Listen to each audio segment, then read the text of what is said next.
and Tiffany Mitchell.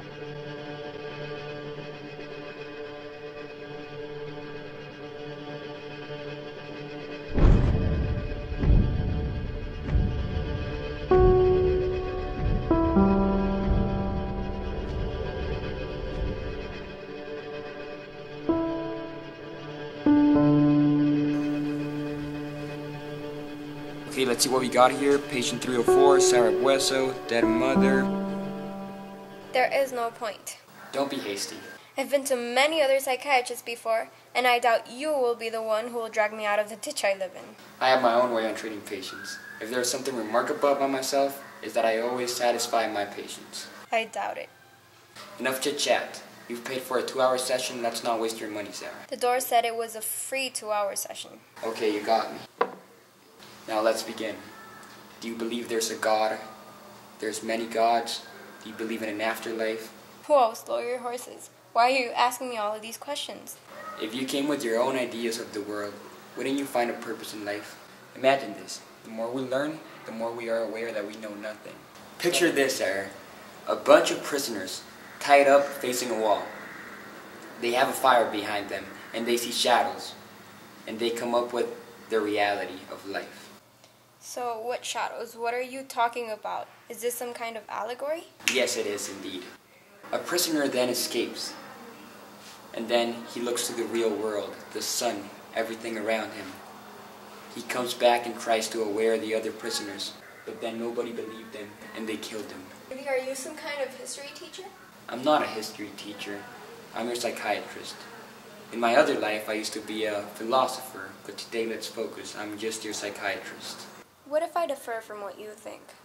Well, that's totally acceptable, but that will remind me a lot of 2 philosophers I met.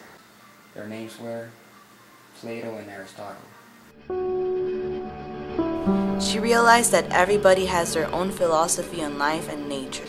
She didn't feel as confused as before. Sara was speechless for a moment. She couldn't realize this man actually changed her mind from attempting suicide. Sara wanted to ask the psychiatrist one more thing, but when she turned around, he was already gone. There was just a chair and an odd silence. All he left was a small piece of paper. Sara found what she was looking for.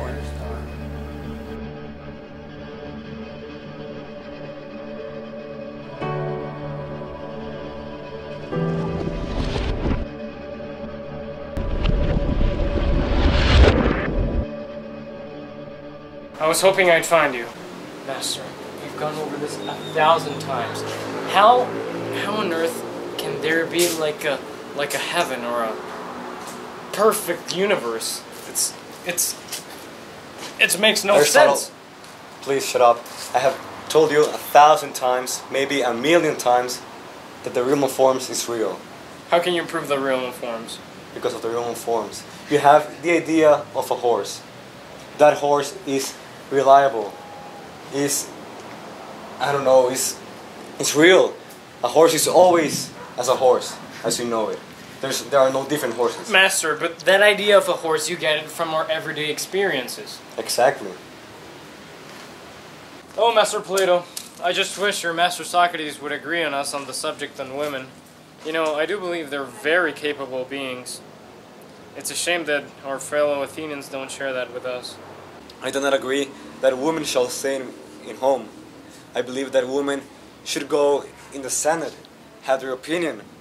After what we have studied in the realm of forms, they have a perfect archetype, I think.